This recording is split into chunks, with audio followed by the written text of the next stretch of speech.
नमस्कार friends, Kuldeep Jain official में आप सभी का हार्दिक स्वागत है। हर रोज की तरह आज भी हम मैथ्स के 10 इम्पोर्टेंट क्वेश्चन को देखेंगे जो आगामी परीक्षा के लिए अत्यंत महत्वपूर्ण होंगे। हम डेली बेसिस पर प्रीवियस ईयर क्वेश्चन को सॉल्व करते हैं और उनके साथ साथ किस तरीके से हमें मैथ्स के क्वेश्चन को टाइम मैनेज करके सॉल्व करना है, इन सारी चीज़ों को सीखते हैं। तो वीडियो में अंत तक जरूर बने रहिएगा। इस वीडियो से आपको बहुत बेनिफिट होने वाला है और साथ ही साथ हम सीखेंगे कि किस तरीके से हमें टाइम मैनेज करना चाहिए। तो आज की वीडियो का हमारा पहला क्वेश्चन है, 400 मीटर लंबी एक रेलगाड़ी की गति क्या है जो 40 सेकंड में 200 मीटर लंबी सुरंग को पार करती है। हर बार की तरह जब भी आपको इस तरीके से ट्रेन के क्वेश्चन मिलते हैं तो आप क्या करते हैं, DST इस तरीके से तीनों वर्ड को लिखते हैं। ये है डिस्टेंस, स्पीड, टाइम। डिस्टेंस आपकी कितनी दी है, 400 मीटर लंबी रेलगाड़ी है और कितने मीटर सुरंग को पार कर रही है, 200 मीटर। तो ये दोनों डिस्टेंस क्या हो जाएंगी, जुड़ जाएंगी। तो डिस्टेंस क्या हो जाएगी आपकी, टोटल डिस्टेंस 600 मीटर। स्पीड आपको इसकी ज्ञात करनी है, ये आपको ज्ञात करनी है और आपको बोला है कि 40 सेकंड में यह सुरंग को पार कर लेती है। तो टाइम कितना लगा उसको, 40 सेकंड। अब हमें पता है कि डिस्टेंस बराबर क्या होता है, स्पीड इनटू टाइम। लेकिन अब हमें टाइम निकालना है तो टाइम बराबर हो जाएगा डिस्टेंस अपॉन स्पीड। तो डिस्टेंस आपकी कितनी है, 600, स्पीड कितनी है आपकी 40। तो टाइम कितना आ जाएगा, इसको भाग दे देंगे, 0 से 0 कैंसिल, 4 एकम 4, 4 15 बार डिवाइड हो जाएगा तो 15 आपकी मीटर पर सेकंड क्या आ जाएगी, स्पीड। कितनी स्पीड आ गई, 15 मीटर पर सेकंड। लेकिन यहाँ पे आपको किलोमीटर पर आवर में स्पीड बतानी है। तो हमें जब भी किलोमीटर पर आवर में चेंज करना है, मीटर पर सेकंड से किलोमीटर पर आवर में चेंज करना है, तो हम क्या करते हैं, इसमें 18/5 का गुणा करते हैं। और जब किलोमीटर पर सेकंड से मीटर पर सेकंड में चेंज करते हैं तो 5/18 का गुणा करते हैं। जब इसमें गुणा करेंगे तो 5 एकम 5, 5 तिया 15, 3 का गुणा करेंगे 18 में तो 18 तिया हो जाएगा 54। इस तरीके से हमारी जो डिस्टेंस है वह कितनी मिल जाएगी, 54 किलोमीटर प्रति घंटा। अगला क्वेश्चन फ्रेंड्स, इस तरीके से हम कम से कम समय में कम कैलकुलेशन करके अपने टाइम को सेव कर सकते हैं और एग्जाम में क्वेश्चन को अटेम्प्ट कर सकते हैं। क्वेश्चन सभी से बनते हैं लेकिन वह टाइम कंज्यूमिंग होते हैं, तो हमें किस तरीके से टाइम को मैनेज करना है हम इसमें यही सीखते हैं। देखो यह क्वेश्चन है, एक डिब्बे में 50, एक डिब्बे की लंबाई 50% बढ़ा दी जाती है, चौड़ाई 10% बढ़ा दी जाती है और ऊंचाई को आपको 60% घटा दी जाती है। तो आयतन में कितने परसेंट की वृद्धि होगी या कमी होगी, ये बताना है। तो हम सबसे पहले क्या मानेंगे, लंबाई मानेंगे, चौड़ाई मानेंगे, है ना, ऊंचाई मानेंगे, फिर उसमें कमी करेंगे। ऐसा हमें कुछ भी नहीं करना है इसमें। जब भी परसेंट के क्वेश्चन आते हैं हम हर बार आपको यही सजेशन करते हैं कि जब भी आपके पास कोई भी परसेंट का क्वेश्चन है उसको आप मान लो 100। कितना मान लिया आपने, 100। आपने मान लिया कि उसका आयतन कितना है, अभी 100 है ना। ये आपका फिक्स है, इसको आपको ध्यान रखना है। सबसे पहले इसमें क्या परिवर्तन हुआ, 50% इसमें वृद्धि हुई लंबाई में, है ना। तो 50% जब बढ़ाएंगे तो 100 का 50% कितना हो जाएगा, 50। तो इसमें जोड़ दोगे कितना हो जाएगा, ये 150 आपका बन गया। आप आगे क्या हुआ, 10% चौड़ाई में वृद्धि हुई, तो फिर से इसका 10% आपको बढ़ा देना है। जब आपका इसका 10% इंक्रीज करोगे तो इसका 10% क्या हो जाएगा आपका 15। तो 15 इसमें जोड़ोगे तो ये कितना बन जाएगा, 165। अब उन्होंने क्या बोला है कि उसमें 60% की कमी कर दी, तो इसमें इसका 60% कम कर देना है, मतलब इसमें माइनस करना है 60%। तो इसका 60% कितना हो जाएगा, तो हमें क्या करना है, इस 165 के 60% को कम करना है। तो हम जब 60% कम करेंगे तो कितना बच जाएगा, ये 40%। तो हम यहाँ पर डायरेक्ट 60% नहीं निकालेंगे, या इसका क्या निकालेंगे, 40%। तो 165 का 40% कितना हो जाएगा, तो इसको 165 से 40/100 से गुणा कर देंगे तो आपको पता है 0 से 0 कट जाएगा 5 से काट दो, 5 दूनी 10, 5 तिया 15, एक बचा 5 तिया 15, फिर इससे काट दो, 2 एकम 2, 2 तियन 6, है ना। अब 2 एकम 2, 2 दूनी 4, 33 दूनी कितना हो गया 66। तो जब आप इसका 40% निकालेंगे या फिर 60% कम करेंगे तो 99 कम हो जाएगा, कितना बचेगा 66। अब आपको देखने को मिलेगा ये 100 से कितना हो गया 66, तो इसमें कितने की कमी आई है, 34 की कमी आई है ना। तो 34% की इसमें क्या मिल गई, घटत या फिर डिक्रीज, कमी आई है कितनी 34% की। अगला क्वेश्चन है, एक नाव ए से बी, यहाँ पे एक नाव है, ये नदी है, ये ए है, ये बी है, ए से बी तक जाती है और बी से ए तक आती है ना। दोनों डिस्टेंस को तय करने में उसको टोटल कितने घंटे लगते हैं, 4 घंटे लगते हैं। यदि धारा की गति कितनी हो जाएगी, धारा की गति उसको दी है 2 किलोमीटर प्रति घंटा और स्थिर पानी में नाव की गति दी है 4 किलोमीटर प्रति घंटा। तो हम स्थिर जल में जो गति है उसको हम मान लेते हैं क्या, x, है ना। कितना दिया है आपको 4। आपसे जो ये जो धारा की गति है इसको मानते हैं हम हमेशा y, तो y बराबर कितना दिया है 2। अब आपने पढ़ा है कि डिस्टेंस अपॉन स्पीड बराबर कितना होता है, टाइम, है ना।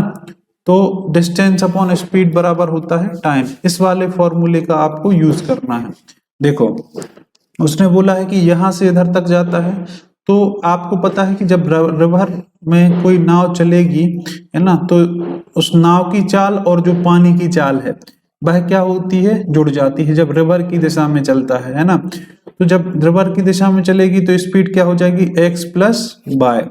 रिवर के विपरीत दिशा में, मतलब नदी के विपरीत, धारा की विपरीत दिशा में चलेगी तो x माइनस y। तो हमने माना कि स्पीड हमारी कितनी है d, है ना, और वह धारा की पहले दिशा में चलती है तो x प्लस हो गया y। ये आपको एक टाइम मिल गया, इधर से इधर तक जाने का टाइम मिल गया। अब इधर से इधर तक जाने का अलग टाइम होगा, तो इसको प्लस करना पड़ेगा। जो डिस्टेंस है वो तो यहाँ भी इधर से a से b तक जाओगे, चाहे b से a तक आओगे, डिस्टेंस तो सेम रहने वाली है। तो जब आप इधर से इधर तक गए, मतलब धारा की दिशा में गए, तो धारा आपको चलने में सहायता करेगी, तो दोनों स्पीड जुड़ जाएंगी, जोड़ दिया। फिर लौटोगे धारा की विपरीत दिशा में, तो धारा आपको पीछे हटाने की कोशिश करेगी, तो स्पीड क्या हो जाएंगी, घट जाएंगी। इन दोनों को जब आपने जोड़ा तो ये भी एक टाइम है और ये भी एक टाइम है। आपको टोटल टाइम कितना दिया है, 4 घंटे, तो इसके बराबर लिखना है 4, है ना। अब डिस्टेंस अपॉन x और y, x प्लस y कितना है, 4 और 2 6, इनको जोड़ दो, प्लस x माइनस y कितना है, 4 माइनस 2, तो कितना बचेगा 2 बराबर 4। आप इसको सॉल्व करेंगे तो आपका आंसर निकल आएगा। यहाँ पे एलसीएम ले लेंगे तो आ जाएगा 6, 6 एकम 6, 1 का गुणा d से करोगे तो d बचेगा, प्लस 2 एकम 2 3 6, 3 का गुणा इसमें, तो ये हो जाएगा 3d बराबर कितना 4। 3 और 1 4d बटे 6 बराबर 4, 6 चौके कितना हो जाएगा, ये 4d बराबर हो जाएगा ये आपका 24। तो d 4 से काटोगे, 4 6 24, तो d बराबर कितना आ जाएगा आपका 6। कितने किलोमीटर प्रति घंटा आपकी स्पीड आ जाएगी, 6 किलोमीटर प्रति घंटा। अगला क्वेश्चन है, अजय, विजय और संजय की वर्तमान आयु का योग। अजय, विजय और संजय की वर्तमान आयु का योग कितना है, 75। 5 वर्ष पहले उनकी आयु का अनुपात दिया है ना। तो 5 वर्ष पहले इसकी आयु इसमें से 5 घटाएंगे, है ना, इसकी आयु इसमें से भी 5 घटाएंगे और संजय की आयु में से भी 5 घटाएंगे, है ना। तो तीनों की आयु से जब घटाओगे तो टोटल जो इनके सब में अंतर पड़ेगा कितना, मतलब टोटल इनके योग में अंतर कितना पड़ेगा, 15 का। तो आपको इसमें जब घटाओगे तो कितना घटाना पड़ेगा, 15। तो इसकी जो तीनों की वर्तमान आयु का योग कितना हो जाएगा, 60। 60 वर्तमान नहीं, सॉरी, ये 5 वर्ष पहले की आयु का योग, है ना। अब उन्होंने बोला है कि अनुपात क्या है, 3:4:5, इनको जोड़ो, 5 4 9 3 12, है ना। ये आपके पास इनका योग कितना है, 12, और आपके पास आयु का योग कितना है, 60। तो आप यहाँ से 1 यूनिट की वैल्यू निकालेंगे। आपके पास 12 यूनिट की वैल्यू दी है 60, तो 1 यूनिट की वैल्यू कितनी हो जाएगी? 12 एकम 12, 12 पंचे 60। 1 यूनिट की वैल्यू कितनी आ गई? 5। अब आपसे पूछा है संजय की वर्तमान आयु, तो संजय की वर्तमान आयु यहाँ पे कितनी है? 5। तो 5, 1 यूनिट की वैल्यू 5, तो 5 यूनिट की वैल्यू 5 गुणे 5 कितना हो जाएगा? 25। तो ये आयु आपकी कब की निकली है? ये 5 वर्ष पहले की। अब इसमें आपको 5 जोड़ना पड़ेगा, तो 5 जब ऐड करोगे तो कितना वर्ष आ जाएगा आपका? 30 वर्ष। तो 30 वर्ष उसकी वर्तमान आयु निकल के आ जाएगी। अगला क्वेश्चन है, 2 अंकीय संख्या जिसके अंकों का योग 9 है ना। कोई संख्या है जिसके अंकों का योग कितना है? 9। तो आप देखते हैं अंकों का योग 9 1 और 8 का होता है ना। फिर उन्होंने आगे देख लो, जब उस संख्या को प्रतिलोमित हो जाती है जब वह 63 जोड़ा जाता है ना, तो वह संख्या क्या है? तो आप देखो सबसे पहले कि जो अंक मतलब 2 अंकों की संख्या जिनका अंकों का योग कितना होता है? 9 होता है। तो एक तो 18 हो गई, एक तो 27 हो जाएगी, एक तो हो जाएगी 36 और एक हो जाएगी 45। अब इनमें आपको 63 जोड़ के देख लेना है, जो अंक पलट जाएं, है ना। तो 8 और 3 11, 7 और 1 8, इसमें जोड़ के देख लो ये पलटता है कि नहीं, है ना। तो लकीली हमारा आंसर तो यही मिल गया। आपने इसमें ऐड किया तो ये 81 बन गया। तो ये आपका आंसर, आप इनको भी चेक करके देख सकते हैं। 6 7 3 10, ये हो जाएगा कितना? 100, सॉरी 90। जब इसको जोड़ोगे आप तो यहाँ पे 6 3 9, 6 3 9, ये कितना बन गया? 99। जब इसको आप जोड़ोगे, है ना, 63 इसमें जोड़ोगे, 5 3 8, 6 और 4 10, तो ये आपके आंसर नहीं होंगे। आंसर हो जाएगा आपका 18। नेक्स्ट क्वेश्चन, यदि 4x स्क्वायर माइनस 40x धन 10 बराबर 0, तो आपसे पूछा है x square minus 10x plus 5 बराबर क्या होगा, यही पूछा है। तो आप इसको यहाँ से क्या कर देंगे? इस 10 को ट्रांसपोज मतलब पक्षांतर करेंगे तो ये बचेगा 4x स्क्वायर माइनस 10 40x बराबर ऋण 10। अब यहाँ से 4 कॉमन ले लो तो x स्क्वायर माइनस 10x बराबर ऋण 10।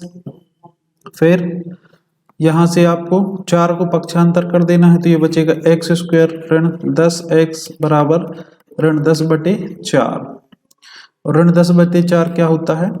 ये हो जाता है 2.5। एक्स स्क्वायर माइनस 10x बराबर कितना? 2.5। आप यहाँ पे एक्स स्क्वायर माइनस 10x की वैल्यू रख देंगे, कितना है? माइनस 2.5। तो यहाँ पे जब आप रखेंगे तो माइनस 2.5 और यहाँ पे क्या है? प्लस 5। तो जब इसको घटाओगे कितना बचेगा? 2.5 प्लस का। तो ये आपका आंसर यहाँ पे मिल जाएगा। अगला क्वेश्चन है, आपसे बोला है √2 बराबर 1.4, तो आपको निकालना है √50 माइनस √18 की वैल्यू क्या होगी। तो आप 50 को लिख सकते हैं √5 गुणे 5 गुणे 2, 5 25 दूनी 50, है ना। माइनस इसको लिख सकते हैं आप 3 गुणे 3 गुणे 2, 3 तिरका 9 दूनी 18। ये पेयर बन गया तो ये बाहर आ जाएगा तो 5 √2 हो जाएगा, माइनस ये 3 कॉम इसमें पेयर बन गया तो ये 3 बाहर आ जाएगा तो 3√2। अब यहाँ पे दोनों जगह है √2, तो यहाँ से दोनों जगह से हम कॉमन ले लेंगे तो क्या बचेगा अंदर? 5 माइनस 3, और 5 माइनस 3 कितना होता है? 2।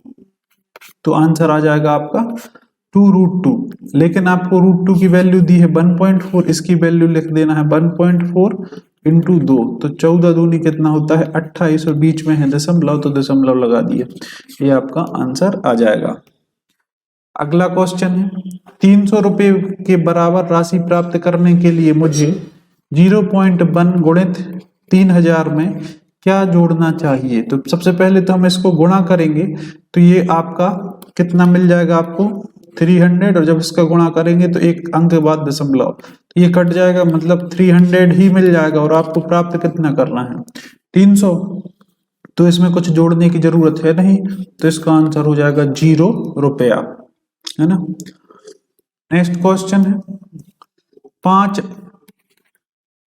5, 8, 25, 22, 34 और 18 का आपको मध्यस्थ निकालना है, मीडियन निकालना है, मतलब माध्य का निकालना है, माध्य का निकालना है। तो आपको इसमें गलती नहीं करना, सबको जोड़ के 6 से भाग नहीं देना है। यहाँ पर उन्होंने बोला है मीडियन निकालना है, माध्य का निकालना है। तो माध्य का निकालने के लिए हम क्या करते हैं, इनको पहले तो बढ़ते क्रम में लिखेंगे। सबसे पहले 5, फिर 8, 8 के बाद क्या मिलेगा आपको 18, फिर मिलेगा 22, फिर मिलता है 25 और फिर मिलेंगे आपको 34। अगर आपके पास ये सम संख्या है, कितनी है, ये 6 हैं, तो आप क्या करते हैं, इनमें बीच के 2 नंबर देखेंगे, है ना। अगर ये विषम है तो आपको बीच में एक ही नंबर मिलेगा। अगर ये सम संख्याएं हैं, देखो 1, 2, 3, 4, 5, 6 सम संख्या होती है, तो बीच में आपको 2 नंबर मिले, तो आपको क्या करना है, इन दोनों नंबर का समांतर माध्य निकालना है। मतलब 18 और 22 को जोड़ करके 2 से भाग दे देना है। जब इनको आप जोड़ोगे तो ये क्या बन जाएंगे, 40/2, और 40 को 2 से भाग देंगे तो आपका आंसर आ जाएगा 20, और ये 20 ही आपकी क्या बन जाएगी, मीडियन। नेक्स्ट क्वेश्चन, पूजा और बेला से 13 वर्ष छोटी है। जो पूजा है वह बेला से 13 वर्ष छोटी है, तो हमने बेला की आयु से जब 13 वर्ष घटाए हैं तो पूजा की आयु मिल जानी चाहिए। और आपसे बोला है, या फिर इसको ऐसे भी लिख सकते हैं कि कि जो बेला है उसमें से पूजा की आयु को घटाओगे तो कितना मिल जाएगा आपको, 13 वर्ष, है ना। अब आपसे बोला है कि दोनों की आयु का योग, मतलब बेला प्लस पूजा, दोनों की आयु का योग कितना है, 25 वर्ष। अब आपसे पूछा है बेला की आयु निकालनी है, तो बेला की आयु निकालनी है तो ये 2 आपके पास इक्वेशन बन गए, आपको इन दोनों को जोड़ देना है। जब आप जोड़ोगे तो p से p कट जाएगा, क्योंकि यहाँ पे ऋण का है, यहाँ पे धन का है। इसको जोड़ोगे तो ये बन जाएगा 2b बराबर 13 और 25 बन जाते हैं 38, तो b बराबर कितना हो जाएगा, 2 एकम 2, 2 19 बार 38, तो b बराबर कितना आ जाएगा, 19। इसका सही आंसर मिल जाएगा आपको 19। आई होप जो 10 क्वेश्चन आज की वीडियो में हमने डिस्कस किए हैं वो आपको अच्छे लगे होंगे। अगर वीडियो पसंद आई तो वीडियो को लाइक और शेयर जरूर कीजिएगा। इसी तरीके की और वीडियो चाहते हैं तो चैनल से जुड़ सकते हैं, चैनल को सब्सक्राइब कर लीजिएगा और बेल आइकन को प्रेस जरूर कर लीजिएगा। जल्दी मिलते हैं आपसे इसी तरीके की नेक्स्ट वीडियो में, तब तक के लिए आपका बहुत बहुत धन्यवाद।